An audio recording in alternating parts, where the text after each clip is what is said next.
les lettres que nous vous avons données. C'est donc ça qu'on appelle le pilier. En d'autres termes, le fondement. Vous avez été édifiés sur le fondement des apôtres et des prophètes, Jésus-Christ lui-même étant la pierre angulaire. Donc cette pierre angulaire, c'est l'enseignement. C'est-à-dire, c'est un peu la même écriture que l'apôtre Paul dit. L'Esprit a parlé par les prophètes et le même Esprit a parlé par les apôtres. 1 Pierre chapitre 1 verset 10. Donc, la pierre angulaire là donc, elle a sévi dans deux côtés. Côté prophète et côté apôtre. En d'autres termes, deux ascenseurs.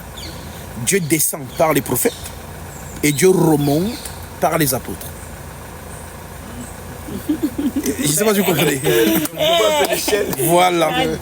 Donc, l'échelle où vous verrez les anges monter et descendre. Les gens n'ont pas percuté. Donc, Jésus-Christ descend par les prophètes et il remonte par les apôtres. Non, c'est hallucinant. Il a envie de noter ça. Voilà donc pourquoi il donne donc la plénitude aux apôtres.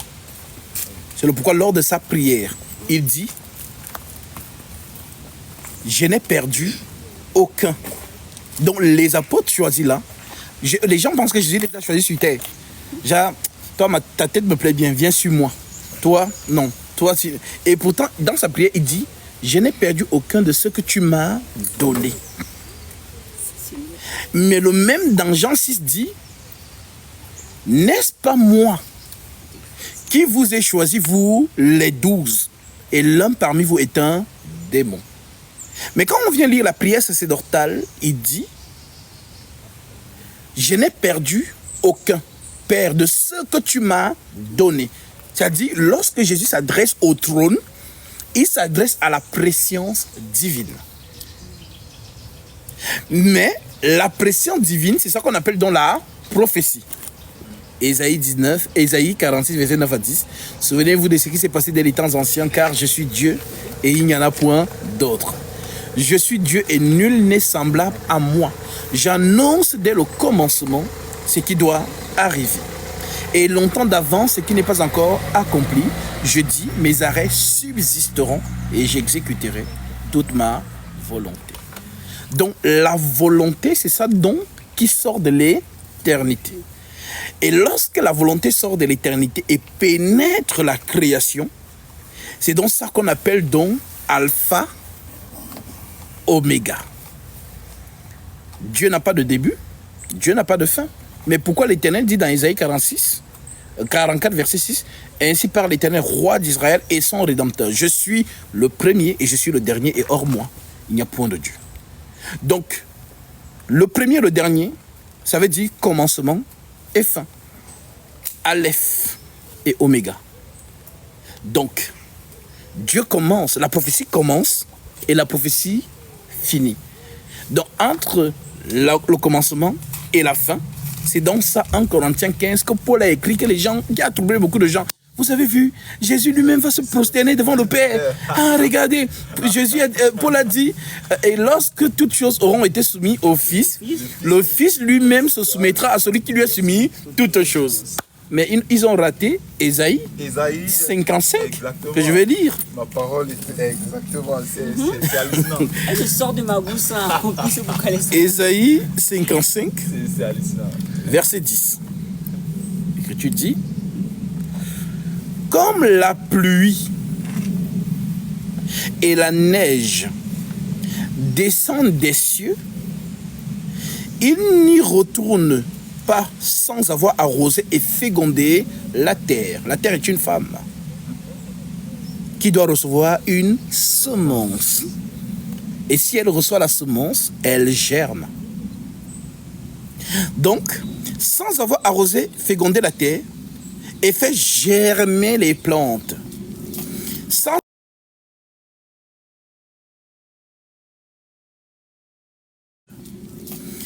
avoir donné de la semence au semeur et du pain à celui qui mange. Ainsi en est de ma parole qui ne sort de ma bouche. Elle ne retourne point à moi sans effet, sans avoir exécuté ma volonté et accompli mes desseins. Donc, qu'est-ce qui accomplit les desseins? C'est la parole. Voilà donc pourquoi Jean explique ça de sa manière. Au commencement était la parole. La parole était avec Dieu et la parole était Dieu. Tout ce qui a été fait par elle. Et tout ce qui a été fait n'a été fait sans elle. En elle était la vie et la vie était la lumière des hommes. Donc, plus il parle, plus il va montrer que cette parole va donc devenir homme. Que Paul à son tour récupère et appelle ça mystère de la piété. Le mystère de la piété est grand. Dieu, en d'autres termes, la parole, a été faite chair. Justifié par l'esprit. La justification, c'est quoi? C'est celui-ci est mon fils bien-aimé en qui j'ai mis tout mon affection.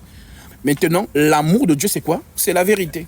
Et les gens pensent que l'amour de Dieu, c'est comme un homme, une femme aime son bébé. Oh bébé, je t'aime, j'aime mon mari. Non, ça n'a rien à voir avec les sentiments, l'amour de Dieu. L'amour de Dieu, c'est la fidélité de la vérité. Voilà pourquoi je lui dis, celui qui m'aime, garde mes commandements. Mes commandements, c'est la parole que je t'ai donnée. Je n'ai pas besoin que tu m'aimes comme ton mari. Oh Jésus, Dieu d'esprit, oh machin. Parce que beaucoup de femmes sont souvent dans les émotions, et des hommes aussi. Donc l'amour de Jésus, c'est que il a dit « Ah ». Je dis aussi « Ah ». Là, je l'aime. Mais s'il dit « Ah » et tu dis « Oui, je sais, mais » tu ne l'aimes pas, tu es hypocrite. Voilà pourquoi il dit dans Luc 6, 46 « Pourquoi m'appelez-vous Seigneur, Seigneur, et ne faites-vous pas ce que je dis ?» Donc, Jésus-Christ donc, qui dans sa prière sacerdotale et la prophétie d'Ésaïe nous fait comprendre que j'ai fait connaître ton nom. Donc vous comprenez maintenant donc, que le nom c'est la vérité, la parole. J'ai fait connaître ta vérité aux hommes que tu m'as donnés du milieu du monde. Ils étaient à toi et tu me les as donnés. Mais quand on lit Jean 6, n'est-ce pas moi qui vous ai choisi? Finalement, qui a donné l'autre? Jésus. C'est ce que moi je pense. Voilà. Oh Dieu. Ta nom n'a jamais changé et que le YVHW là, c'est le nom du Père de Dieu, ça n'a jamais changé. Exactement. Et quand je dis j'ai fait connaître ton nom, c'est Yahvé. Est-ce que c'est Yahvé? Justement, les gens sont dans la prononciation et pourtant le nom c'est la vérité. Amen. Ah, Shalom, shalom. shalom, ma sœur. Le nom c'est la vérité. Le nom. Ça dit prononcer le nom de Jésus, comme il dit. Néanmoins, il dit dans 2 Timothée 2, 19. Il dit néanmoins, le solide fondement de Dieu reste debout avec ces paroles qui lui servent de sceau. Le Seigneur connaît ceux qui lui appartiennent. Et quiconque prononce le nom du Seigneur, qu'il s'éloigne de l'iniquité. Alors prononce le nom. Et les gens pensent donc que c'est Jésus. Pourtant, le nom c'est l'écriture, c'est la vérité. Voilà pourquoi on dit dans l'Apocalypse, il avait un nom écrit que personne ne connaît. Et son nom est la parole de Dieu. La voici. Donc si la parole dit, je ne permets pas à la femme d'enseigner, je dis aussi que la femme n'enseigne pas. Tu es dans la vérité. Tu es un avec l'esprit. Donc vous voyez que les gens sont à l'ouest complètement. Exactement. Parce qu'il y a des gens, moi je me rappelle, il y avait des gens qui ils étaient arrivés jusqu'à faire une différence. Tu vois la prophétie d'Ésaïe 9, verset 6. Un enfant dernier, un fils d'un dernier. La domination reposera sur ses épaules. On l'appellera Dieu puissant. Donc là, ils savent que ça fait référence à Jésus. Oui. Ils disaient que non, Jésus c'est le Dieu puissant et que le Père c'est le Dieu tout puissant. C'est pas la même chose. C'est justement, c'est incroyable. Parce que justement, ils n'arrivent pas à différencier C'est pas la même chose. la création et l'éternité. Donc toute personne qui dans sa conscience voit deux dieux, c'est que la personne n'a pas eu la révélation. Puisque Jésus donne la parabole, embrouillez-vous avec là-bas. Mais je sais que quelqu'un viendra vous donner la vérité. C'est ce qu'il dit. Oui, vous êtes avantageux. Il vous est avantageux que je m'en aille. Parce que je vous ai donné beaucoup de paraboles. Donc, si vous restez dans la parabole, la personne est sauvée. En aucun cas, personne n'a la foi. Et si nul n'a la foi, nul ne peut lui être agréable. Alors, celui qui donne la foi viendra après le Saint-Esprit. Il vous est avantagé que je m'en aille, car si je m'en vais pas, le Consolateur ne viendra pas vers vous. Mais si je m'en vais, je vous l'enverrai. Et quand il sera venu, il convaincra le monde en ce qui concerne le péché, la justice et le jugement.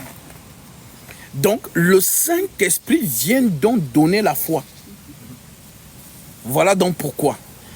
Tant qu'il n'a pas encore transmis le dépôt aux 12 vases qu'il s'est choisi, on ne peut pas le tuer. C'est pour ça qu'avant même d'aller sur la croix, il dit tout est accompli. Oui. Oui, parce que vous avez vu, il y a une fois, Ismaël Akal disait que mais Jésus là est bizarre. Hein? Jean 17, il dit, Père, j'ai achevé l'œuvre que tu m'as donnée. Mais il est toujours vivant. Il a fait mieux que l'œuvre. Ils ne comprennent pas. Et pourtant, l'œuvre qu'il a donnée, c'est qu'il transmette. D'autres thèmes, l'eau représente la loi. Alors, l'intendant de la fête, parce que les gens n'ont pas compris cette scène. Pour eux, voilà, Jésus à la fête, il est au mariage avec sa mère et tout. Mais c'est profond. Donc, les jarres qui ont de l'eau, c'est la loi. Maintenant, on ne s'enivre pas de la loi. Voilà donc pourquoi il donne maintenant le vin nouveau. Et le président de la cérémonie dit que, mais attends, les gens boivent souvent d'abord le bon vin au début. Comme ça, on sait que bon, le mariage a quand même acheté le vin cher pour ses invités. Et à la fin, quand tout le monde est déjà bourré, là, on donne les vins frélatés, tout ça. Mais toi, c'est à la fin, quand tout le monde parle, il y a que bon, marié, merci de m'avoir invité. C'est là maintenant que tu donnes le vin. Donc, le vin nouveau, c'est la nouvelle parole qui réjouit les âmes. Voilà pourquoi quand une âme comprend enfin une écriture, il y a une joie qui s'émane. Voilà pourquoi il nous annonce dans le Saint-Esprit. Voilà pourquoi le Saint-Esprit, tu ne peux pas blasphémer contre lui. Et le blasphème contre ça, les gens pensent que j'insulte. Mais Paul, avant de devenir chrétien, Paul a persécuté. Jésus a apparu pour dire Saoul, pourquoi me persécutes-tu? Donc, les choses que Paul faisait. Je te connais, Saoul. C'est-à-dire même lorsqu'il était au tribunal, dans Jean chapitre 23, les gens avec qui il persécutait l'église, lui-même, c'est-à-dire les gens ne l'ont pas loupé. Ils ont dit que bon, comme tu veux changer de camp, on préfère te tuer. Moi, je vais lire ça. Il était aussi derrière la mort d'Étienne. Oui. C'était lui-même qui était. C'est pour ça qu'il les énervait, même les apôtres là. Tu penses Acte 23.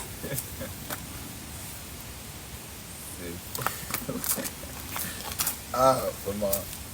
Saul de Tarse. Saul de Tarse.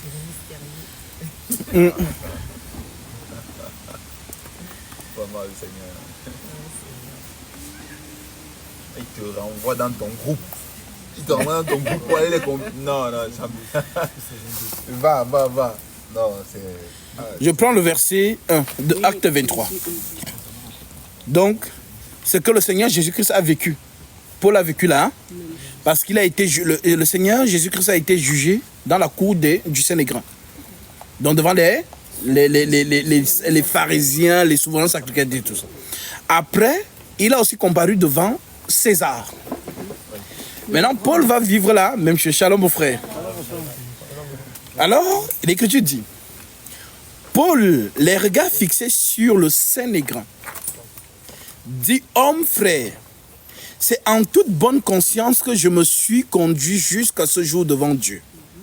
Le souverain sacrificateur Ananias ordonna à ceux qui étaient près de lui de le frapper sur la bouche. Jean, tais-toi. Jean, tu dis quoi? En toute bonne conscience, tu es devant Dieu. Les choses que tu prêches là, c'est Dieu. Frappez-le à la bouche. Ah. Tais-toi. Maintenant, comme la chair est chère, mais regardez la réaction de Paul. Il a le Saint-Esprit. Hein. Alors Paul lui dit, Dieu te frappera, muraille blanchie. Après on lui dit, tu es assis pour me... Il dit, tu es assis au souverain sacrificateur, tu es assis pour me juger selon la loi. Et tu violes la loi en ordonnant qu'on me frappe, ceux qui étaient près de lui dire, tu insultes le souverain sacrificateur de Dieu.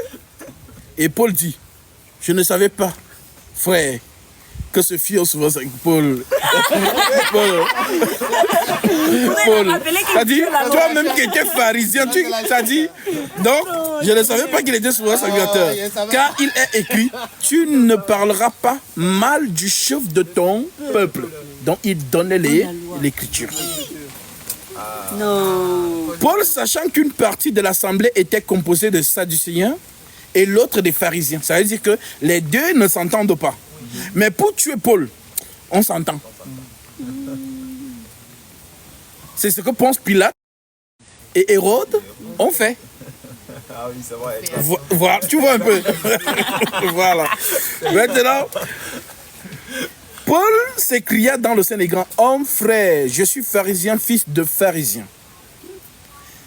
Donc, comme je disais, à cette époque-là, pour être dans l'école de Gamaliel, il fallait être d'une famille riche.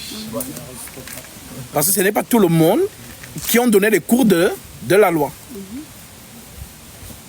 Voilà pourquoi le choix de Paul par le Seigneur Jésus-Christ n'est pas un choix anodin. C'est-à-dire, c'est comme si Dieu l'a laissé dans le pharisianisme. Accumule, maîtrise parce qu'il le dit lui-même. De tous ceux de ma génération, j'étais le meilleur. Avancé plus que ceux de ma génération. Il le dit dans la lettre. En d'autres termes, je maîtrisais la loi.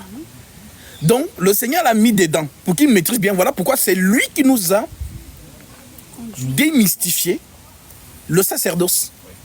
Dans les épîtres aux Hébreux, les épîtres aux Romains, c'est l'enseignement de Paul. Vous remarquez, est-ce que les apôtres, les Pierre, les Jacques ont prêché comme ça? Non.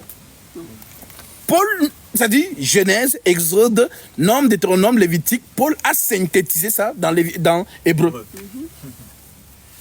Voilà pourquoi les épîtres aux Hébreux parlent beaucoup du souverain sacrificateur. Et dans les lettres de Paul, il y a un endroit où il parle de chair. Il parle de la chair. Il dit que ceux qui sont dans la chair, si tu ne comprends pas, si on ne t'explique pas bien, tu vas confondre. Parce qu'il parle de deux chairs. La chair qu'on appelle la loi et la chair qu'on appelle donc le corps. Et il y a les gens qui ne font pas la différence entre les deux chairs. Voilà pourquoi les lettres de Paul, il faut vraiment qu'on vous les enseigne. Pour que vous compreniez la pensée céleste cachée derrière chacune de ces lettres. Paul, sachant qu'une partie de l'assemblée était composée des Sadducéens et l'autre des pharisiens, s'écria dans le Saint des Grands. Homme frère, je suis pharisien, fils de pharisien. C'est à cause de l'espérance et de la résurrection. Pourquoi il prononce le mot? Parce qu'il connaît les deux groupes. Jésus avait déjà aussi coincé les deux groupes. Lorsque le premier groupe a dit, ce sont les Sadducéens qui sont venus lui dire que il y a un frère. Tu es juif, donc tu connais la loi de la succession en Israël. Un frère a eu une femme. Il est mort. Donc la loi de la succession veut que le petit frère prenne la femme de son frère pour lui faire des enfants. Afin que les enfants ne le reviennent pas à sa lignée à lui propre, mais ça conserve la lignée de son grand frère. Voilà pourquoi on connaît cette histoire avec Sheila, avec Tamar. Oui, voilà, justement. Voilà, on dit qu'Onan ne voulait pas perpétuer la lignée de son frère parce qu'il savait que les enfants ne seraient pas à lui. Voilà pourquoi il se souilla à terre. Et Dieu l'a tué. Voilà. Donc, le Seigneur, les Sadducéens ramènent donc cela en disant que 7 frères ont eu la même femme. Lorsque les 7 là, avec elle, vont se retrouver dans le royaume des cieux, de qui elle sera donc la femme? Alors Jésus dit, vous ne comprenez ni les Écritures, ni la puissance de Dieu. Lors de la résurrection, aucun homme n'aura de femme ni de femme de mari, car dans le ciel, vous serez tous comme des anges. Après donc, les pharisiens, on dit, il les a réduits au silence. Après donc les pharisiens, alors tout viennent. Maintenant, Jésus leur pose la question à eux. Le Christ, de qui est-il fils? C'est la première fois où j'ai vu que Jésus posait la question aux pharisiens. Oui, le Christ là, de qui est-il fils? Oh, de David. Mais si le Christ est le fils de David, pourquoi David, donc le Père, l'appelle-t-il Seigneur? Lorsqu'il dit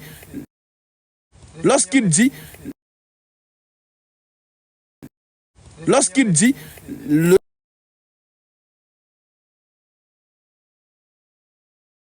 Seigneur dit à mon Seigneur, assieds-toi à ma droite. Donc ici, l'Épître aux Hébreux, chapitre 1, Ah oui, que Paul reprend.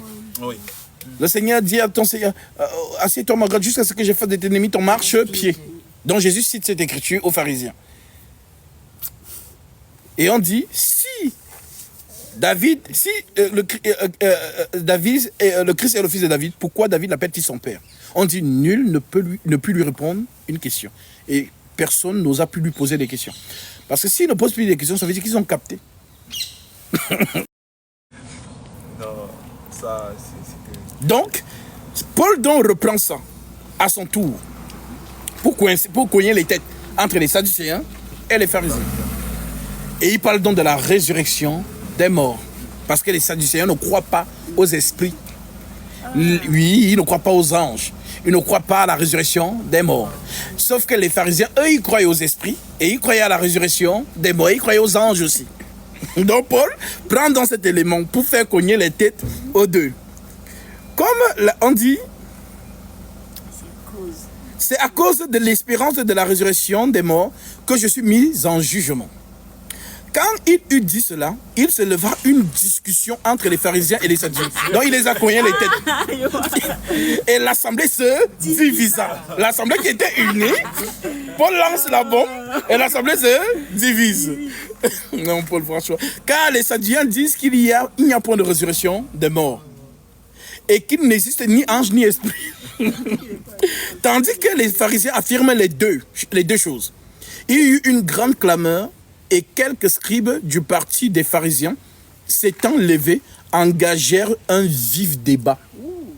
Donc ils ont oublié le jugement de Paul, ils commencent le débat et dit, nous ne trouvons aucun mal en cet homme. Peut-être un esprit ou un ange. Lui a-t-il parlé? Eh ben c'est vrai, un esprit ou un ange lui a parlé sur le chemin de Damas.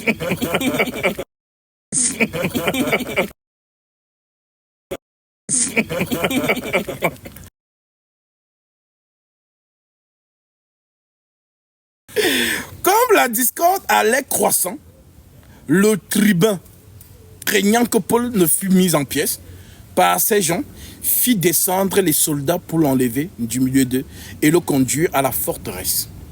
La nuit suivante, le Seigneur apparut à Paul et dit, voilà pourquoi il est écrit, lorsqu'on vous jugera, en gros, ne paniquez pas. Car les paroles vous sont données en ce moment. Donc, c'est le Seigneur qui était derrière. Le Seigneur apparut à Paul dans une... La nuit suivante, le Seigneur apparut à Paul et dit, prends courage. Car de même que tu as rendu témoignage de moi à Jérusalem, il faut aussi que tu rendes témoignage dans Rome. Voilà pourquoi j'ai toujours dit, Dieu choisit toujours un homme pour travailler. Donc, Paul a les deux fonctions. Prêcher à Jérusalem, en d'autres termes, aux circoncis, et prêcher aux païens, en d'autres termes, Rome. Parce que ce sont les deux villes prophétiques.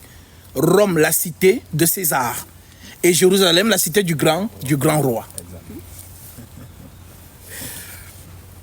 Voilà donc pourquoi, au verset 12, quand le jour fut venu, les Juifs formèrent un complot et firent des imprécations contre eux-mêmes en disant qu'ils s'abstiendraient de manger et de boire. Donc ils jeûnent. Jusqu'à ce qu'ils eussent tué Paul. Parce que pour eux, il était avec nous. On persécutait les gens de la nouvelle secte là. Maintenant, il est maintenant avec eux. Ok. Il va donc sentir le glaive du zèle de la loi.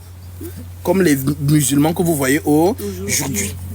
Je vois que lorsque le Seigneur avait dit il arrivera un moment où les gens vous tueront, croyant rendre un culte à Dieu, c'est ça. Mais c'est ça que les musulmans... C'est ça. Il arrivera que les gens vous mettront à mort, croiront rendre un culte à Dieu. J'ai une question sur Matthieu 27, ça va dans le sens de la résurrection, c'est Matthieu 27, à partir du verset 50, ça me trouble vraiment. L'Écriture dit, Jésus poussa de nouveau un grand cri et rendit l'esprit. Et voici le voile du temple se déchira en deux, depuis le haut jusqu'en bas, la terre trembla et les rochers se fendirent. Les sépulcres s'ouvrirent et plusieurs corps des saints qui étaient morts ressuscitèrent. Étant sortis des sépulcres, après la résurrection de Jésus, ils entrèrent dans la ville sainte et apparut un grand nombre de personnes. Donc ce sont les saints qui sont revenus à la vie avec la résurrection du Seigneur. Ils sont présentés aux autres, aux oui. hommes, comme Jésus s'est présenté aux hommes. Oui. Et ensuite, ils sont retournés Oui. Dans le sang d'Abraham. là-bas. Parce qu'en fait, là, c'est la prophétie.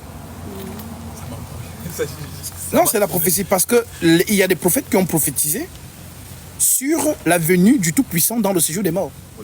Job, chapitre 19, verset 25. Qu'on peut lire.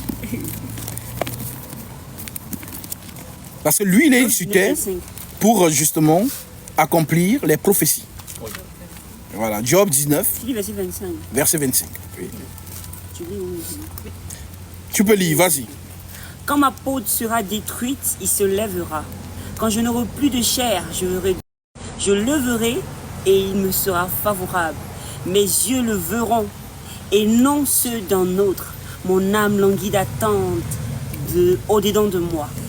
Vous direz alors, pourquoi le poursuivions-nous? Car la justice de ma cause sera reconnue.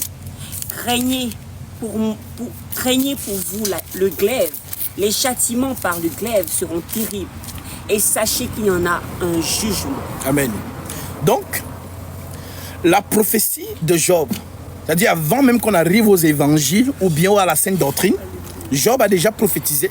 Job ne nous a pas parlé du Fils de Dieu. Job parle de Dieu lui-même dans le séjour des morts. Mais c'est que mon Rédempteur est vivant. Ça, c'est Ésaïe 44, verset 6. Ainsi parle l'Éternel, roi d'Israël et son Rédempteur. Donc, il n'y a pas deux Rédempteurs en Israël. Il n'y a qu'un seul, Jésus-Christ.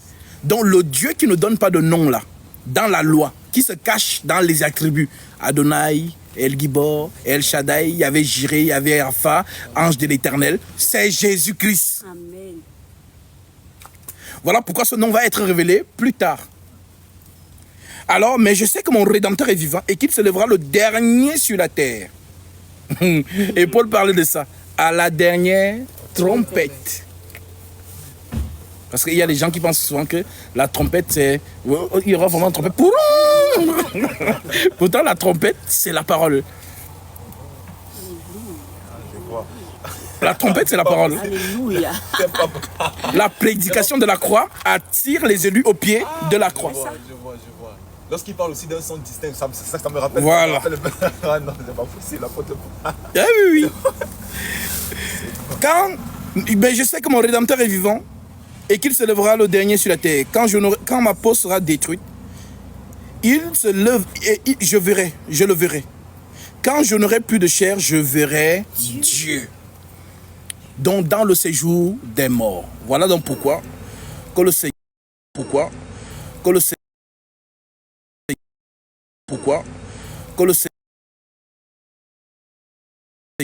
le séjour des morts. Voilà donc pourquoi que le Seigneur permette que je prête dessus la traversée.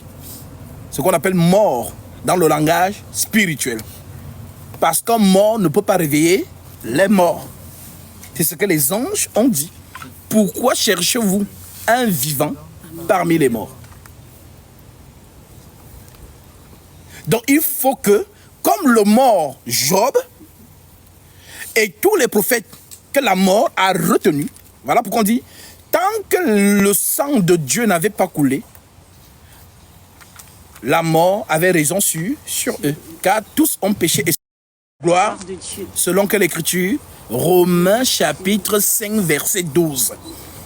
Les prophètes n'y échappent pas.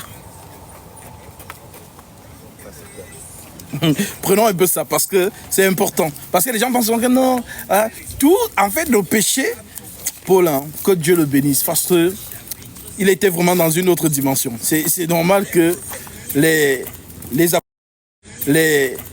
apôtres, c'était un peu... Il dit, Je prends à partir du verset 1 de ces chapitres, parce qu'il est très important. Romains 5, verset 1. Il dit,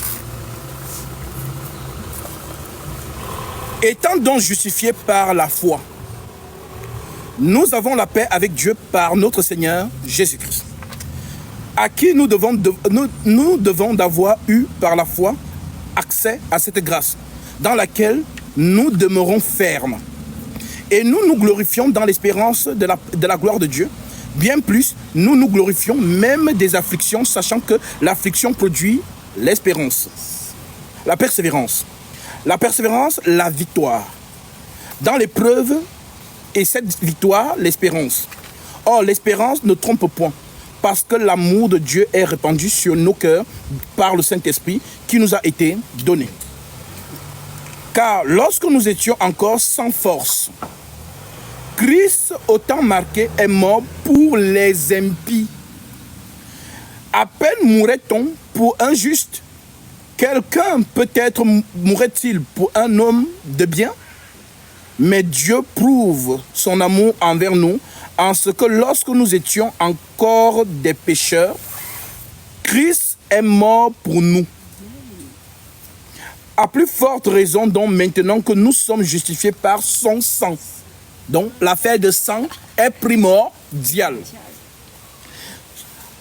Serons-nous sauvés par lui de la colère? Voilà pourquoi le baptême, c'est un endroit où on va se cacher de la colère. Ah, c'est ce que Jean-Baptiste. Jean-Baptiste a dit, quand il voit donc les pharisiens qui ne croient pas en Jésus venir se baptiser. Race de vipères, qui vous a appris à fuir la colère à venir. Donc les pharisiens disaient que la fête ici, on ne sait jamais. Même si on ne croit pas. Prenons quand même le baptême. Prenons quand même le baptême. Parce que bon, s'il vient, qu'on a quand même pris le baptême, non? Alors Jean dit que mais c'est pas possible. Comment vous ne croyez pas, mais vous venez prendre le baptême? Alors, race de vipères, qui vous a appris à fuir la colère? Donc quiconque a compris le sens même de l'évangile, dès qu'il croit, en fait c'est une course. Il court vers le baptême.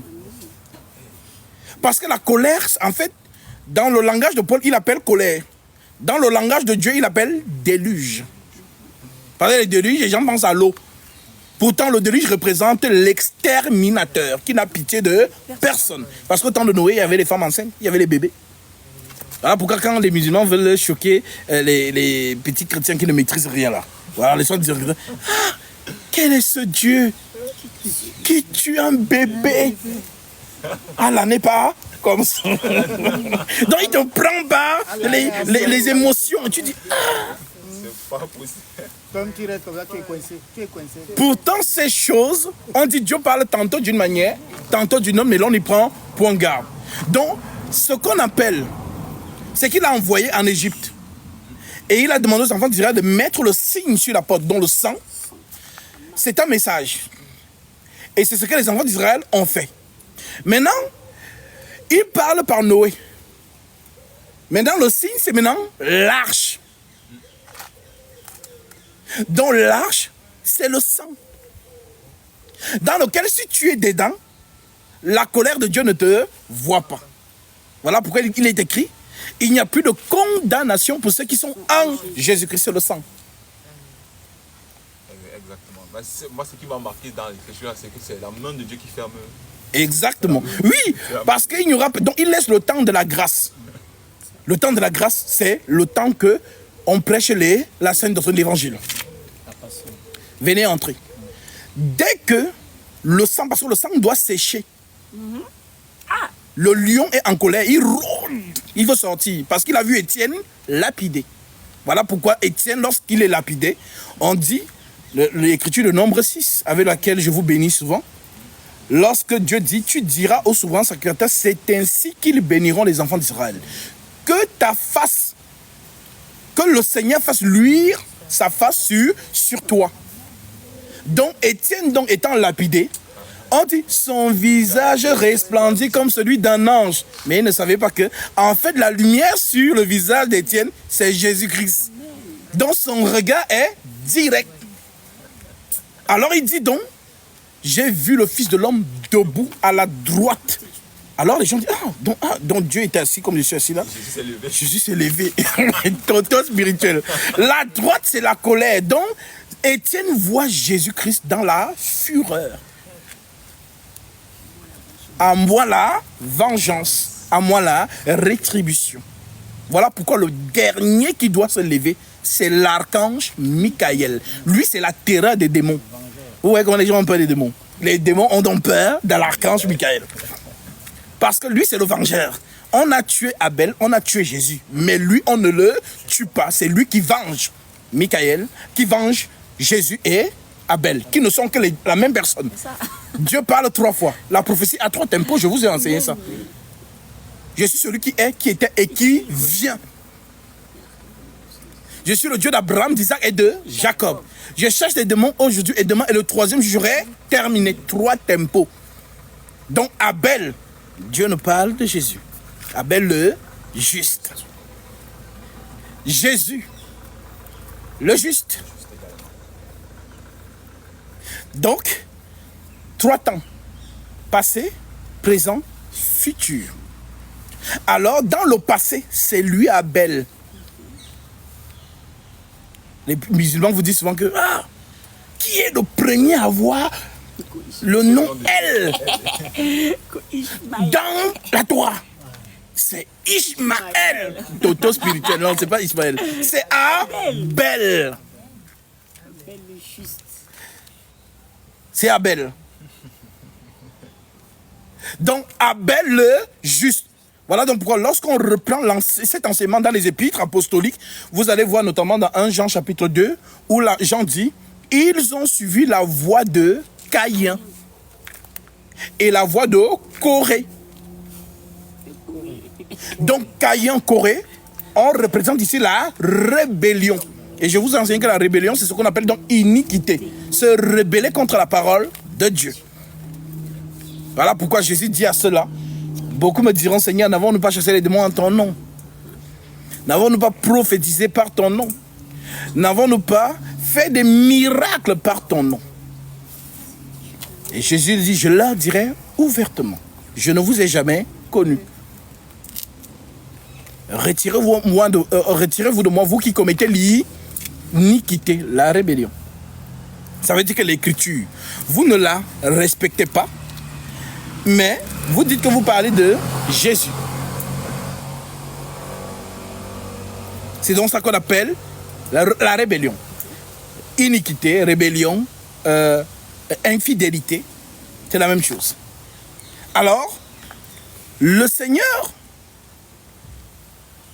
par l'apôtre Paul, nous explique donc ces choses, dont le signe, le sang. Le sang, c'est l'abri. Mais le sang de qui? Le sang de Dieu. Alors tu me diras, mais Gatsby, mais Jésus lui-même ne dit-il pas que Dieu est esprit? Mais est-ce qu'un esprit a du sang? Puisque l'esprit est immatériel. L'esprit n'a pas de chair. Jésus le dit même. Touchez-moi. Un esprit n'a ni chair, ni os. Comme vous voyez que j'ai. Pourquoi vous dites qu'il est Dieu? Donc, ce sont des pharisiens qui ont vraiment les versets. Voilà pourquoi je dis, pour qu'on sache que tu es vraiment homme de Dieu, il faut que tu affrontes les pharisiens. Tu réduis les pharisiens au silence. Si tu vois quelqu'un fuir les pharisiens, c'est qu'il n'a pas la chose. Voilà pourquoi les pharisiens, quand ils viennent vers Jésus, c'est question piège. Rabbi. Dès que tu entends déjà Rabbi. Il a dit que, mais attends, mais ça, s'il ne croit pas en moi, mais il m'appelle Rabbi. Maître. Là, on te donne l'honneur. On te donne l'honneur. Rabbi. Donc, chaque question qu'il sortait, elle était piégée. Mais Jésus, la parole fait tiers, les réduisait au silence. Piéger la parole. Incroyable. Donc, voilà bon pourquoi les pharisiens ont éprouvé Jésus par la loi. Ils l'ont éprouvé. La femme qu'on vient pour lapider là, ils avaient le joker, Lévitique chapitre 20 verset 10. Moïse nous a dit de lapider de telles femmes. Et toi, que dis-tu? Ils attendent avec le joker, ils attendent Lévitique 20. Donc essaye de contredire Lévitique 20, 10. Là, on va te crier partout que tu es un faux prophète. Jésus dit, ah, mais j'ai déjà vu votre geste. Alors attendez, je vais d'abord me baisser au sol. Je vais écrire. Quand tu m'avais expliqué ça, Yannick, honnêtement, Jean 8 là, Amen. il y a une preuve plus palpable que ça, que c'est Jésus. Oui. C'est Jésus qui a apparu à Moïse sur le mont. Oui, Je ne sais pas. parce que le doigt qui a écrit la loi, c'était le doigt de Jésus. Voilà pourquoi le doigt qui donne la loi à Moïse, c'est le même doigt qui est écrit au sol. C'est clair. Voilà pourquoi on dit qu'il s'abaisse, il écrit et il se lève. Et il dit maintenant que celui qui n'a pas encore péché lui lance là. Donc il l'a aboli, c'est-à-dire supprimé. La condamnation au pardon. Il a écrit. Parce que quand ils vont lire que, mais il est écrit, non, j'ai écrit. Voilà donc pourquoi la loi c'est la condamnation. Amen. Et la grâce c'est là, c'est le pardon. C'est ce que Paul prêche. Alors il dit, Pardon, frère. oui, Je voudrais savoir pourquoi on condamne la femme qui a commis l'adultère. Est-ce qu'elle commet l'adultère toute seule? justement, N'est-ce pas qu'elle commet l'adultère avec un homme? C'est ça. On ne condamne pas l'homme, mais on veut lapider la femme. justement. Alors, l'Écriture dit, si un homme commet un adultère avec une femme mariée, l'homme et la femme seront punis de mort.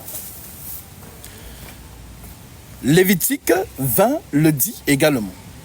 Lorsque la femme dont mariée, voilà pourquoi l'Écriture dit, celui qui regarde une femme et la convoite dans son cœur a déjà commis adultère avec elle. Les gens n'ont pas compris que on ne parle pas de toutes les femmes. Sinon, bandez vos yeux et ne draguez plus les femmes. Puisque lorsqu'on va vers la femme, c'est pour l'épouser. On ne va pas la séduire. Voilà pourquoi on dit ne réveillez pas l'amour tant qu'il n'est pas temps. Donc si tu vas vers une femme, il faut t'assurer qu'elle ne soit pas mariée. Donc, la femme mariée, si tu la touches, tu commets adultère. Et toi et cette femme, vous serez lapidés. Sauf qu'avec cette femme, lorsqu'ils attrapent cette femme, effectivement, on ne fait pas mention de l'homme. La femme est venue, on l'amène toute seule. Puisqu'ils veulent prendre Jésus en flagrant délit. Donc, ils n'avaient même pas besoin d'apporter l'homme. La chose est centrée sur la femme. C'est une injustice. Les pharisiens, ce sont les pharisiens. Les pharisiens. Est-ce qu'ils sont là pour attraper Jésus? Pour voir s'il va contredire. Voilà donc pourquoi il a fallu qu'il écrive au sol. Le geste de s'abaisser d'écrire au sol, ça veut dire, il sait que les pharisiens ont dans la main Lévitique, dans les cailloux qu'on dit qu'ils ont en main là, c'est Lévitique 20, 10. Et ils ont l'écriture, ils ont raison. C'est l'écriture, c'est la loi. L'écriture dit en Israël, si on ne obéit pas la loi, c'est-à-dire, la loi c'est Dieu. Voilà pourquoi ils sont zélés dans la loi. Dieu. Donc, comme quand Paul lapidait aussi, faisait partie des gens qui l'avaient. Il rend culte à Dieu. Et lapider Étienne. Donc Jésus, c'est qu'ils ont donc Lévitique 20, 10 en main. Alors, il faut qu'il écrive. Il doit d'abord abolir Lévitique 20, 10. Donc, c'est tout l'évangile. C'est-à-dire la loi et la grâce. La loi, on condamne. La grâce, on pardonne. Voilà donc pourquoi Paul, dans sa lettre, il dit donc, car lorsque nous étions sans force, Christ, autant marqué, est mort pour des impies. La femme a commis l'adultère, c'est une impie. À peine mourrait-on pour un juste. Quelqu'un peut-être mourrait pour un homme de bien. Mais Dieu prouve son amour envers nous en ce que lorsque nous étions encore pécheurs, Christ est mort pour nous. À plus forte raison, donc maintenant que nous sommes justifiés par son sang, serons-nous sauvés par lui de la colère. Car si lorsque nous étions ennemis, nous avons été réconciliés avec Dieu par la mort de son Fils, à plus forte raison, étant réconciliés, serons-nous sauvés par sa vie. Et non seulement cela, mais encore, nous nous glorifions en Dieu par notre Seigneur Jésus-Christ, par qui maintenant nous avons obtenu la réconciliation. Nous avons obtenu la réconciliation. Verset 12. C'est pourquoi, comme par un seul homme, le péché est entré dans le monde. Et par le péché, la mort. Et qu'ainsi la mort s'est étendue sur tous les hommes parce que tous ont péché. On revient donc au prophète. Tous ont péché. On dit tous les hommes, on n'a pas dit sauf Marie immaculée, cette conception. Shalom mon frère. C'est à qui la grâce a été faite. Il n'y a pas écrit sauf Marie. Que Dieu te bénisse mon frère pour ton offrande. Tu as été touché par la parole et le Seigneur met dans ton esprit de faire cette offrande pour prendre ta bénédiction. Alors conformément à la parole de Christ, que celui à qui l'on enseigne la parole fasse part de tous ses biens, celui qui l'enseigne, ne vous y trompez pas. On ne se mord pas de Dieu, ce qu'on aura semé, le moissonnera aussi. Corolé à Matthieu 10, l'ouvrier mérite sa nourriture, déclare le Seigneur. En entrant dans la maison, saluez-la.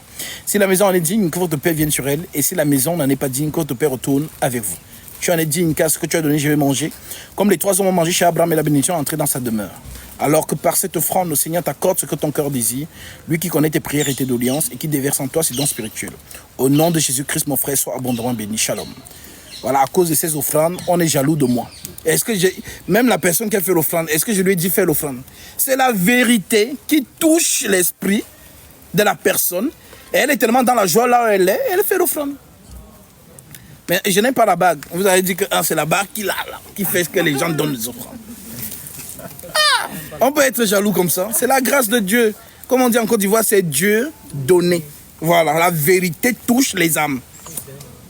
Alors, Paul continue en disant, c'est pourquoi, comme par un seul homme, le péché est entré dans le monde, et par le péché, la mort. Et qu'ainsi la mort s'est étendue sur tous les hommes, parce que tous ont péché.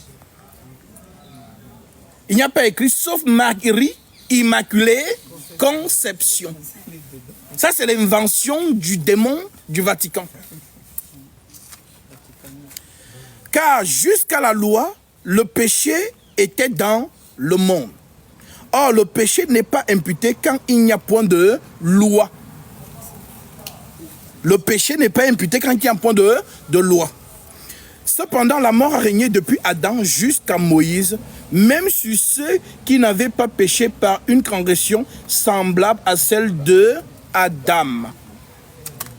Le péché a régné depuis Adam jusqu'à Moïse. S'arrête où? Parce que si on prend ça littéralement, on va dire que c'est Deutéronome quand Moïse est mort. Il s'arrête jusqu'aux apôtres. Moïse s'arrête jusqu'à ce que Jésus monte. Ah oui, je vois l'écriture qui dit que ça n'est pas valide tant que les testateurs. Oui. C'est ça Moïse. Jésus est né dans la loi, sous la loi, mort sous la loi et ressuscité.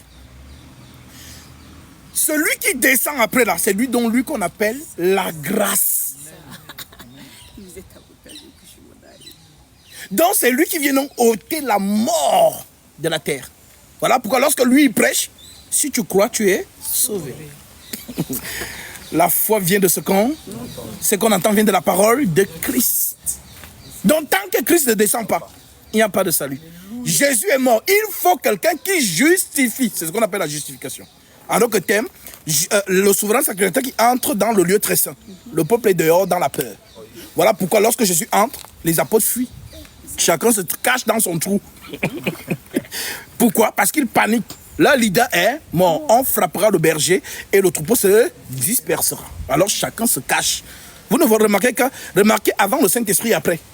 Avant le Saint-Esprit, il se cachait. Après le Saint-Esprit, on dit, si vous prêchez, on va vous fouetter. Il dit, fouettez-nous.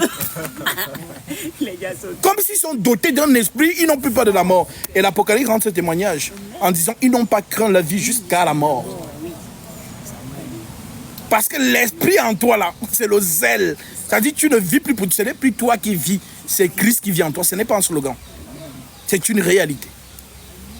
Voilà pourquoi quelqu'un qui a le Saint-Esprit, il ne vit plus comme monsieur et madame tout le monde. C'est-à-dire, il n'est pas rattaché à la vie. La mort pour lui est un gain. Chaque fois qu'on se réveille, c'est notre foi qui est mise à l'épreuve. Chaque fois que Satan va encore me mettre ou quoi aujourd'hui. Voilà pourquoi Paul dit la mort est un gain. Puisque lorsque le saint meurt, il va se reposer. Et tu meurs comment?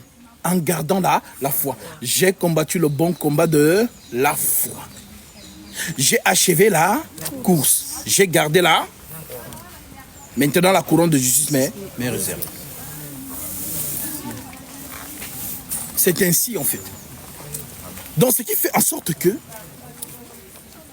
tous les jours de ta vie, c'est un combat. C'est un combat. Tu dois surmonter les obstacles, les pièges de l'ennemi. Vous obtiendrez le salut de vos âmes pour prix de votre foi. Alors l'ennemi, tous les jours que tu te réveilles, tu ne sais pas ce qu'il te réserve. Voilà pourquoi le Seigneur dit priez sans cesse. Car le diable rôde comme un lion rougissant, cherchant qui dévore. Parce qu'un lion regarde toujours. Il se cache, il voit le troupeau. Dès qu'il voit quelqu'un qui boite un peu là, donc quand il va attaquer avec vitesse, celui-là ne pourra pas courir. Donc c'est lui que je vais prendre. Il regarde. Voilà donc pourquoi ta moindre faiblesse dans l'assemblée des saints, tu es une victime. Tu es une victime. Tu es une victime. Donc, il faut toujours être en alerte. Tu regardes, tu n'as pas eu l'antilope, même quand il boit l'eau. Regarde à côté. Voilà pourquoi on parle de se dégager comme une gazelle. C'est écrit. A tout vu. Dégage-toi comme une gazelle. La nature vous enseigne. Exactement. Donc, Paul dit, car jusqu'à la loi, le péché étant entré dans le monde, or le péché n'est pas imputé quand il n'y a point de loi. Cependant, la mort a régné depuis Adam jusqu'à Moïse, même sur ceux qui n'avaient pas péché par la même transgression, semblable à celle d'Adam, lequel est la figure de celui qui devait venir. Donc il y a un qui devait venir. La plupart ne comprennent pas pourquoi Jésus a la mention second et dernier à Adam. Le dernier Adam. Pourquoi il a la mention Adam? Adam, c'est un homme. Donc, celui dont est la figure de celui qui devait venir. Donc, Adam est une ombre du véritable Adam. Voilà donc pourquoi Proverbe dit « Deux valent mieux que un. Car si l'un tombe, l'autre relève son frère. » Donc, l'Adam tombé, c'est toi, c'est moi. Car nous sommes les morceaux du corps adamique. C'est pas Ecclésiaste, frère, de Valmica? Oui. Nous sommes les morceaux du corps adamique. Avant d'être les morceaux du corps d'Adam spirituel. Voilà pourquoi ceux qui ont donc hérité de la chair d'Adam sont dans les faiblesses. Voilà pourquoi le souverain sacrificateur lui-même doit présenter des sacrifices pour ses propres péchés. C'est toi qui vas aller intercéder pour les pécheurs. Mais Dieu te rappelle que même toi-même là. Même toi-même là. Voilà, lave-toi d'abord. Mais est-ce que Dieu a dit à Jésus que bon, toi aussi? Non. Lui, c'est l'agneau parfait.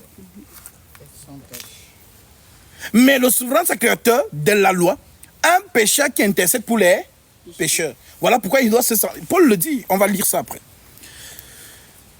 Cependant, verset 15, mais il n'en est pas du don gratuit comme l'offense. Cependant, la mort a régné depuis Adam jusqu'à Moïse, même sur ceux qui n'avaient pas péché par une même transgression que celle d'Adam, lequel est la figure de celui qui devait venir. Mais il n'en est pas ainsi du don gratuit comme de l'offense, car si par l'offense d'un seul, il en est beaucoup qui sont morts, à plus forte raison par la grâce de Dieu et le don de la grâce venant d'un seul homme, Jésus-Christ, ont-ils été abondamment répandus sur beaucoup. Il n'en est pas du don comme de ce qui est arrivé par un seul qui a péché. Car c'est après une seule offense que le jugement est devenu condamnation. Tandis que le don gratuit devient justification. Alors c'est même quoi la justification? La justification, c'est que quand le souverain sacrificateur est dans le lieu très saint, le peuple qui est dehors est dans la peur. Parce qu'ils ne savent pas s'il va sortir. Voilà donc pourquoi quand Jésus entre là-bas, les apôtres sont dans la peur. Ils ne savent pas s'il va sortir. Ils ne savent pas s'il va sortir. C'est quand Marie vient leur annoncer qu'il est ressuscité. Il dit, c'est souvent qu'il avait dit qu'il allait... Donc, vous voyez qu'il y avait aussi un peu d'incrédulité. Même juste à ce qui monte au ciel, on dit que quelques-uns... oui, genre, il est avec eux. On dit que quelques-uns ne croyaient point. La chair. Un homme qui ressuscite. Imaginez si vous voulez pas, ici, là, la chair va commencer à raisonner. Est-ce que c'est lui? Il se souvient qu'il disait qu'il va mourir et ressusciter. Donc quand il était avec eux, il parlait. Ils écoutaient. Comme ça. Mais ils ne réalisaient pas. Quand Marie vient là dire, il est ressuscité. Les femmes. Qu'est-ce qu'elle raconte là? Là, il a fallu que lui-même apparaisse au milieu d'eux. Touchez-moi. Paniquer. Donc, justifier, c'est ce que le Saint-Esprit fait. Voilà pourquoi on l'appelle consolateur. Frère Yasbi, pourquoi Jésus il a permis aux hommes, à Thomas de le toucher, mais pas à Marie? Alors, nous avons déjà expliqué ça. Dans cette scène, Marie représente qui? Ève. C'est la scène du jardin d'Éden. C'est par la femme que l'homme a péché. Alors, lorsque cette scène arrive, on dit que Marie pensait que c'était un jardinier. Mais qui était le jardinier? C'est Adam. Alors, lorsqu'elle se retourne, l'homme lui dit Marie, donc Rabouni, de la manière dont il appelait quand il était vivant. Marie, elle se retourne et dit donc Rabouni, maître. Et dans sa joie et l'excitation, elle veut donc embrasser le maître. En général, quand tu vois un revenant comme ça, tu te dis, tu es un peu... Mais elle, dans sa joie, elle veut donc embrasser le maître. Le maître lui dit donc, ne me touche pas. Je suis mort et ressuscité. Mais je n'ai pas encore plaidé. Ne me touche pas. Donc, va trouver mes frères. Parce que celle-ci représente donc le péché. Maintenant, lorsqu'il va donc au milieu des frères, il dit maintenant, touchez-moi. Parce que ce sont ceux-là qui vont recevoir l'Esprit. Voilà pourquoi il a prié pour eux.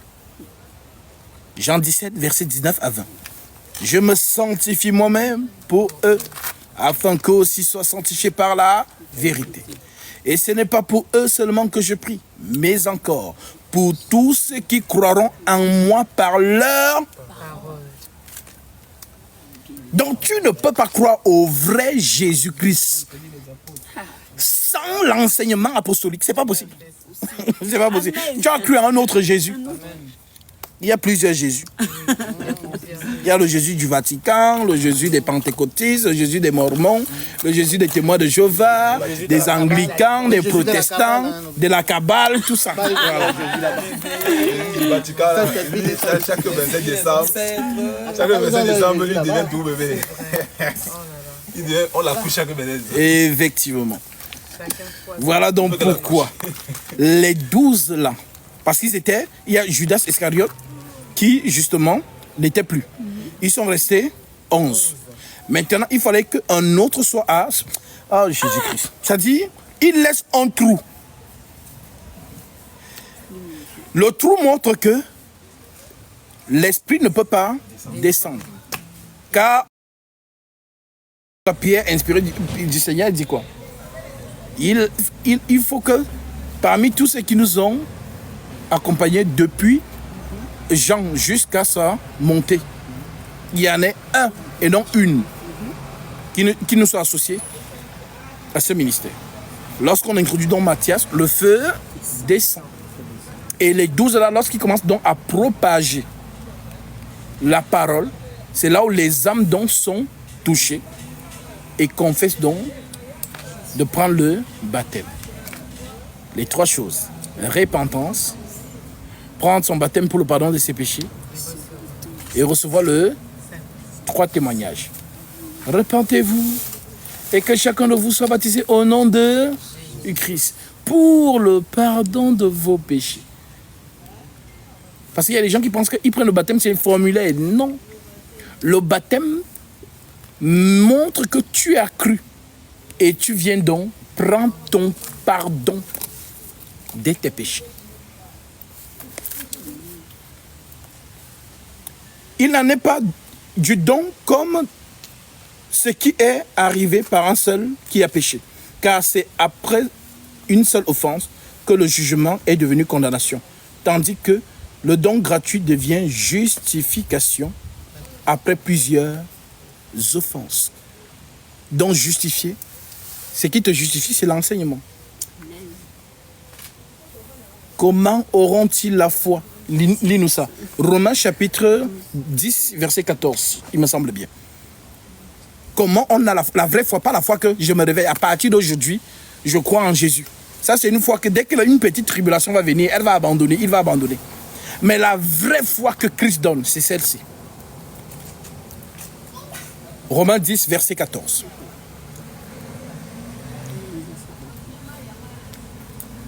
Comment donc invoqueront-ils celui en qui ils n'ont pas cru? Comment donc invoqueront-ils celui à qui ils n'ont pas cru? Et comment croiront-ils en celui dont ils n'ont pas entendu parler? Comment croiront-ils en celui qui n'ont pas entendu parler? Et comment entendront-ils parler s'il n'y a personne qui prêche? Comment entendront-ils parler s'il n'y a personne qui prêche? Et comment y aura-t-il des prédicateurs s'ils ne sont pas envoyés? Et comment aura-t-il des prédicateurs s'ils ne sont pas envoyés? Mais c'est ça donc le problème. L'envoi des prédicateurs. Les prédicateurs d'aujourd'hui sont venus comment? Voilà donc pourquoi, si tu n'as pas vécu ton appel mystiquement, parce que Paul, tous ceux qui ont été appelés, Paul a été appelé mystiquement sur le chemin de Damas. Lorsque tu reçois l'appel du Tout-Puissant, je t'assure que tu sors avec assurance. Parce que tu es conscient de qui est derrière toi, tu n'imagines pas. Tu sais qui t'a envoyé. Alors, comme tu es conscient de celui qui t'a envoyé, tu parles avec autorité. Et Paul dit, le royaume des cieux ne consiste pas seulement en parole, mais par la démonstration de la puissance. Donc, la vérité est avec toi, les miracles, la puissance de Jésus-Christ t'accompagne. Donc, on ne s'improvise pas, on ne se lève pas. Bon, je fais les cours bibliques, ainsi de suite. Voilà, je pars comme dans le Vatican, ils font petit séminaire, grand séminaire. Après, on fait l'ordination. Tu te couches par terre, tu proclames. Je promets d'être fidèle au Seigneur Jésus-Christ et à Pierre et à tous ceux qui l'ont succédé. Donc, parce que c'est ça qu'ils font. Ça veut dire que tu fais allégeance à Jésus. Jésus a donné l'autorité à Pierre. Et c'est pourquoi ils appellent ça pape. Et à Pierre, donc tous ceux qui vont remplacer Pierre dans la fonction vont donc garder cette obéissance. Parce que ce n'est pas Pierre qu'on voit, c'est Jésus-Christ en Pierre. Pierre, m'aimes-tu? Paie mes brebis. Donc eux, ils font ça comme ça. Maintenant, dans les églises réveillées, ils font ce qu'on appelle aussi l'ordination. On va acheter l'huile d'olive à Monoprix. On met dans une corne de buffle, ou je ne sais pas où ils ont volé ça, et ils viennent te verser ça sur la tête. Ils mettent l'épée sur ton épaule. Il y a même d'autres qui s'habillent en cape de magicien, genre, un peu comme dans les théâtres. Ils s'habillent en cape. Donc, tout est cérémonial. Et quand tu vois ça, tu dis, oh, Dieu, les hommes de Dieu. On leur fait même s'habiller d'une- Voilà. Tiens l'épée. Il faut que tu sois habillé en blanc. Voilà. Non, c'est la comédie. Sortez du milieu d'eux. Vous les reconnaîtrez à leur fruit. Le fruit, c'est la parole. Le fruit, ce n'est pas le comportement. Voilà donc pourquoi même le souverain sacrificateur que Dieu ordonnait devait faire des sacrifices pour ses propres péchés. Aucun homme n'est saint sur la terre. Tous les hommes ont des faits. Tant que tu es dans le corps adamique, même si on ne t'a pas attrapé la main dans le sac, tu as des faiblesses. Mais Dieu sait. Devant les saints, tu joues la sainte, tu joues le saint vraiment. Mais Dieu sait que celui qui est assis là-bas, là, si on vous montre ça maintenant, là, vous allez vous étonner. Voilà pourquoi quand ça arrive, non, le frère a fait ça. Ouais, l'apôtre Paul dit qui me délivrera de ce. Voilà pourquoi une assemblée bien enseignée, l'Écriture dit, si quelqu'un voit son frère commettre un péché qui ne mène point à la mort, qu'il prie, et Dieu donnera la vie à ce frère. Nous jouons le rôle d'intercesseurs les uns pour les autres. C'est l'exemple que Jésus nous a donné avec Pierre. Simon, Simon, toi là, Satan te réclame trop. Simon, Simon, Satan vous a réclamé pour vous tribler comme le froment.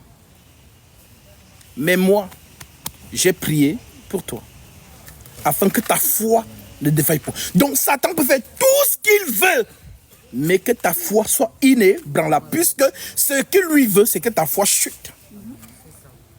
Voilà donc pourquoi on dit, vous obtiendrez le salut de vos âmes pour prix de votre foi.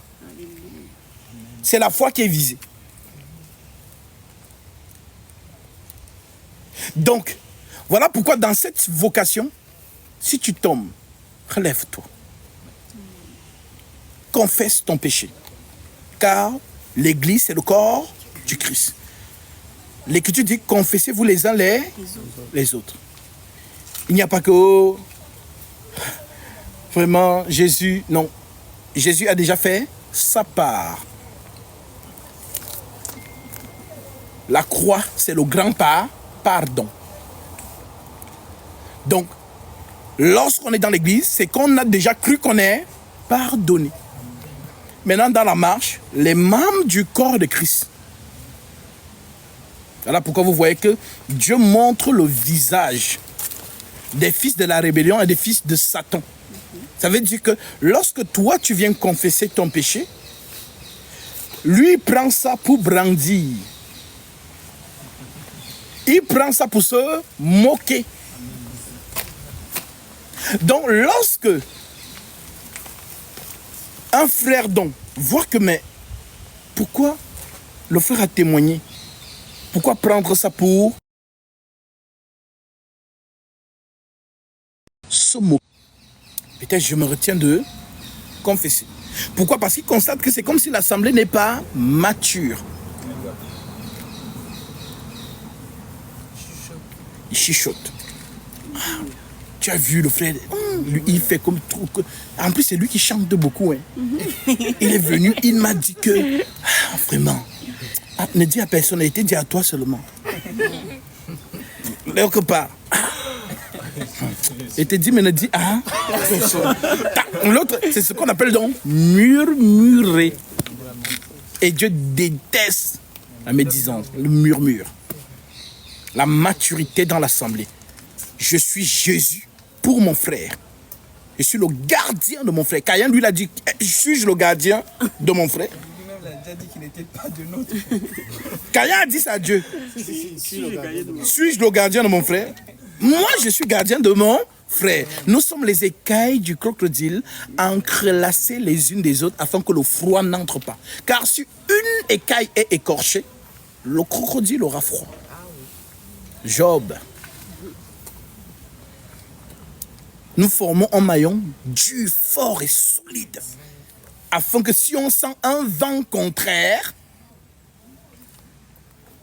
directement, arrière de moi, Satan. Sans pitié. Shalom, shalom. Est-ce que tous ceux qui doivent prendre la baptême, ils sont là? Ah, c'est toi qui as appelé tout de suite là? Oui. Il manque la soeur Anaïs. Oui, la sœur Anaïs, après, exactement. Le frère Théo, attends, il faut appeler le frère Théo pour demander, parce qu'il devait venir avec un frère. Donc, vraiment, mes frères, la justification, c'est le souverain sacrificateur qui sort et qui annonce la parole. Comment auront-ils la foi s'ils ne sont pas comment y aura-t-il de prédicateurs s'ils ne sont pas envoyés? Donc le prédicateur est envoyé par qui? Par Dieu lui-même. Car l'Écriture dit priez pour que le Seigneur vous envoie des ouvriers dans sa vigne. Donc, si vous voyez un homme qui a le don ministériel de la parole, quand on parle de don, le don on ne l'apprend pas. On n'apprend pas. Le don est inné. Paul vous dit, l'enseignement que je vous ai donné, je ne l'ai reçu ni de l'homme, mais par révélation. Voilà pourquoi même si tu ne m'aimes pas, quand je prêche la parole, tu t'assois, tu dis, je ne l'aime pas, mais j'avoue que il dit des choses parce que c'est le don, la maîtrise, avoir la pensée de Christ, de l'Écriture.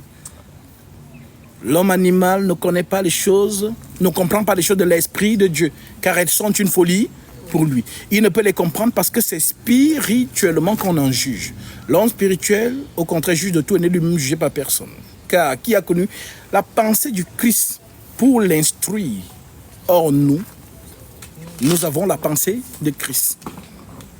L'esprit caché derrière toute écriture, c'est ça la pensée. Alors vraiment, ne vous étonnez pas que l'ennemi vraiment se lève avec zèle pour faire taire ce ministère. Ne vous inquiétez pas. Moi, je suis un soldat. Je remplis mon ministère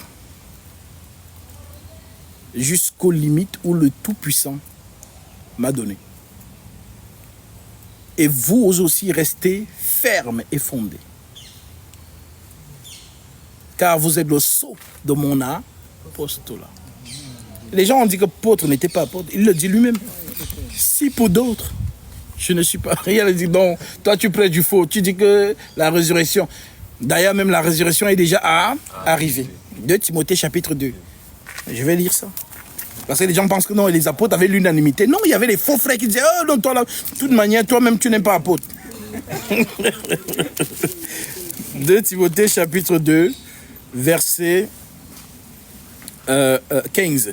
Efforce-toi de te présenter devant Dieu comme un homme éprouvé, comme un ouvrier qui n'a point à rougir, qui dispense droitement la parole de la vérité. Évite les discours vains et profanes, car ceux qui les tiennent avanceront toujours plus dans l'impiété. Et leur parole rongera comme la gangrène. De ce nombre sont Hyménée et Philette, qui se sont détournés de la vérité, disant que la résurrection est déjà arrivée et qui renversent la foi de quelques-uns. Donc c'était les frères de l'assemblée. On dit souvent ne prononcez pas les noms. Voilà, voilà. Il donne les noms. Oh, pourquoi tu peux prêcher sans donner les noms, non? Pourquoi tu dénonces sans donner? Je donne les noms. S'il y a l'antilope, on dit voilà l'antilope. Oh, bon, il y a un animal ici. Hein. Non, il faut donner le nom. Hyménée et Philette qui se sont détournés de la vérité, disant que la résurrection est déjà arrivée. Donc ils sont en train de dire à l'église qu'ils ont raté l'avènement. Et on dit que ça refroidit la foi de beaucoup, qui renverse la foi de plusieurs. Donc depuis que nous sommes ici, Paul nous marmaille, on est resté. Donc on n'est pas sauvés. Mais c'est grave. Franchement, c'est même ça le socle de la foi. Ah, c'est grave. C'est très très.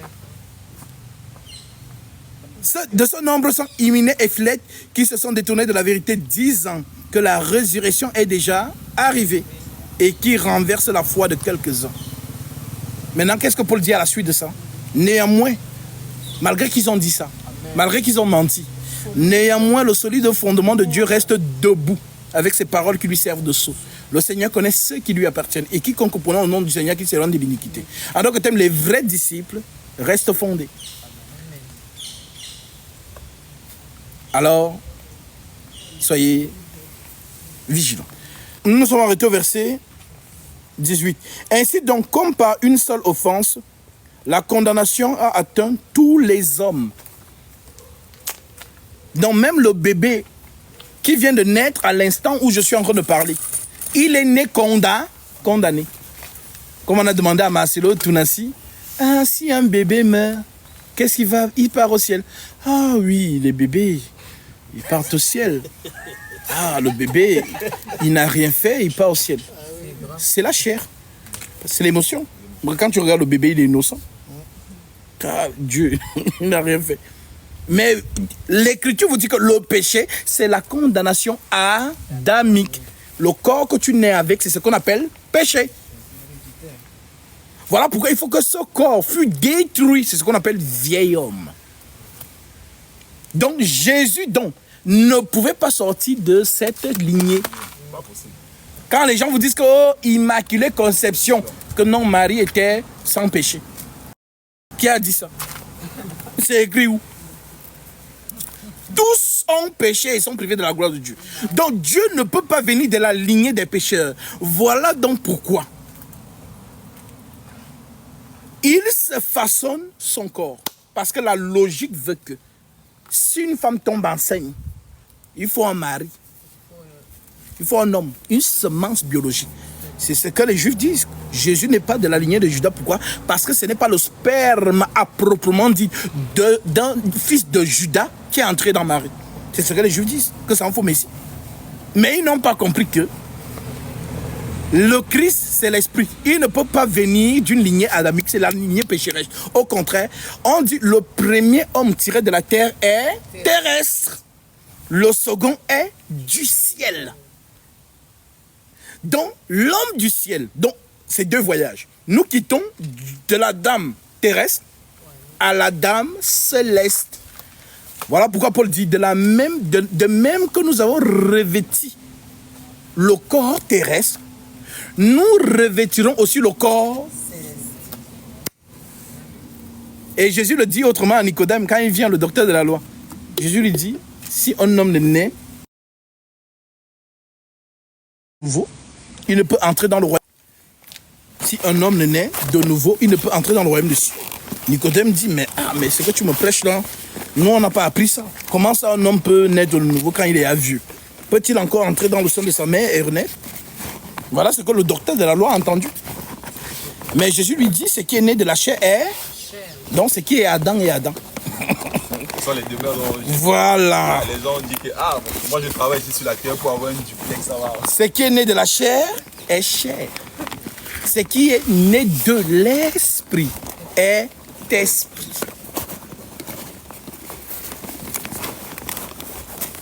Donc, nous quittons de la chair à l'esprit. Donc, Jésus-Christ, notre Seigneur, ne pouvait pas naître de la lignée de Judas. En d'autres termes, la lignée biologique. Mais comment il entre dans Judas, dans la famille? Il entre dans Judas par la puissance du mariage. Car l'Écriture dit, l'homme quittera son père et sa mère, s'attachera à sa femme et les deux deviendront une seule chair. Donc si tu prends une femme qui est enceinte et tu la maries, l'enfant qui naîtra d'elle, c'est ton enfant. Voilà comment il entre dans la lignée de Judas, par le mariage. Puisque Joseph n'a pas dit, bon, comme tu es enceinte là, accouche d'abord, tu laisses l'enfant là, dehors, après tu entres dans ma famille. Donc, Joseph prend Marie et l'enfant. C'est merveilleux. Donc, le Seigneur vient d'une lignée céleste et non d'une lignée terrestre.